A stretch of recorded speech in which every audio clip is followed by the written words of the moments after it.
Mataas ba ang imo blood sugar? Ato na ka may diabetes? Mag-DTX 500 ka! Ang DTX 500 ato na kini anti-diabetic properties sama sa Sharontin nga kapamubo sa glucose, Vicin controls blood sugar, ug polypeptide nga parehong epekto sa insulin. DTX 500 highly recommended sa mga eksperto. Mabalik sa pinakadulong butika sa iyong lugar. DTX Ako 500. dahil si Mario, na ako'y diabetes, 250 akong sugar. Nagtumar ko DTX 500 kaya ang akong ugangas, kayo yung BP na ayos sa DTX 500. Duha ka kapsul, buntag og sa gabi. After 3 weeks lang, 100 na lang akong sugar. Efektibo jud kayong DTX 500. DTX 500. Mabalik sa mga butika. Ulyat, ging ng kus doktor. Likayan ko nun ako ang tamis. O nga nung nagkapi man ka na nga tamis mo na, Sir Max.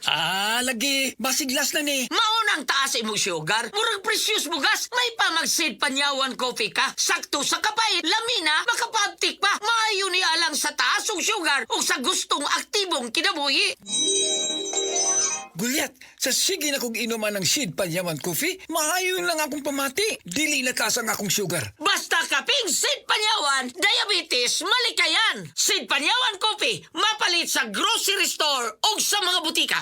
Gulyat, murag sakit man ang akong likod sa kakapoy, oy. Bisan sa pagtindog, sakit gyapon ang akong tuhod. Aw, simple ra, Sir Max. Pangaplas og Sid liniment oil. Basin bayag mabatanon kung balik ana ha. Dili po doy, murag mawaay mo panuhot, kapoy, o sakit sa lawas.